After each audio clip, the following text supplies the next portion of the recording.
Bismillahirrahmanirrahim. Assalamualaikum warahmatullahi wabarakatuh. Perkenalkan, nama saya Muhammad Kamalaya, biasa dipanggil Laya, dari kelas PIRM 17C, NPM 1711324.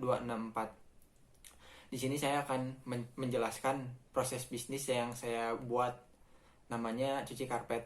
Usaha ini cuci karpet. Nah, awal mulanya kenapa pengen bikin usaha cuci karpet? Dari keresahan sih sebetulnya, karena terlihat dari banyaknya masjid yang dimana rata-rata karpetnya nggak keurus, ya entah itu berdebu, kotor, dan segala macam.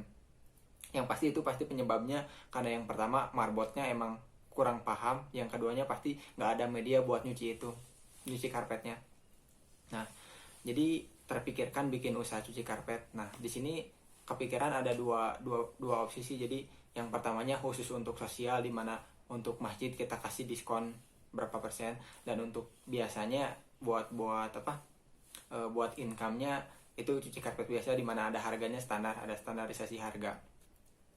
Jadi kalau untuk proses bisnisnya di sini melibatkan 4 entitas, yang dimana yang pertamanya itu pasti pelanggannya, yang keduanya bagian front office atau administrasi, yang ketiganya bagian gudang, bagian workshop. Nah, si workshop itu dibagi lagi dua, antara gudang dan bagian pengerjaan.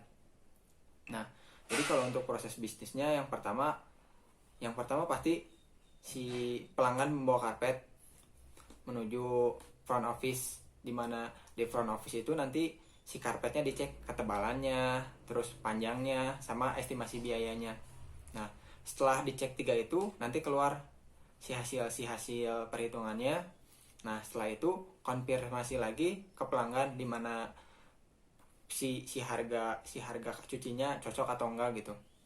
Nah, setelah itu meminta persetujuan buat pelanggan. Nah, kalau misalkan si pelanggannya setuju, nanti dikasih tahu estimasi waktu beres si karpetnya itu kapan. Nah, setelah karpetnya beres, dari administrasi tadi, si karpet dibawa menuju gudang. Nah, di gudang itu nanti pasti waiting list di mana menunggu waktu mencuci. Nah, setelah dari gudang, di bagian workshop itu dipindahin lagi ke bagian pengerjaan, di mana proses pengerjaan pertamanya itu si karpet dibawa ke mesin polisher. Mesin polisher itu mesin cucinya yang ada mesinnya khusus pokoknya.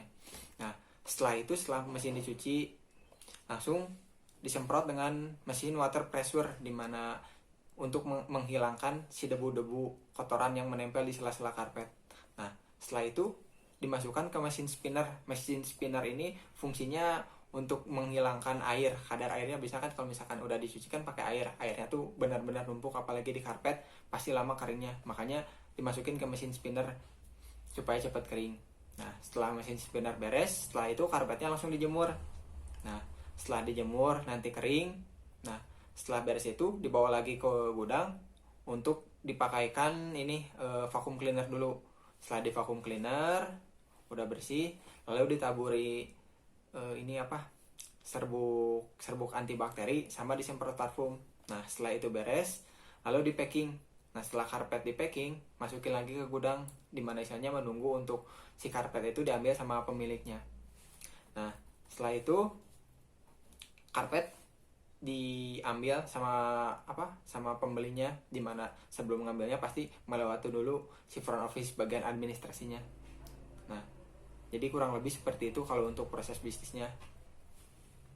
Sekian dari saya. Wassalamualaikum warahmatullahi wabarakatuh.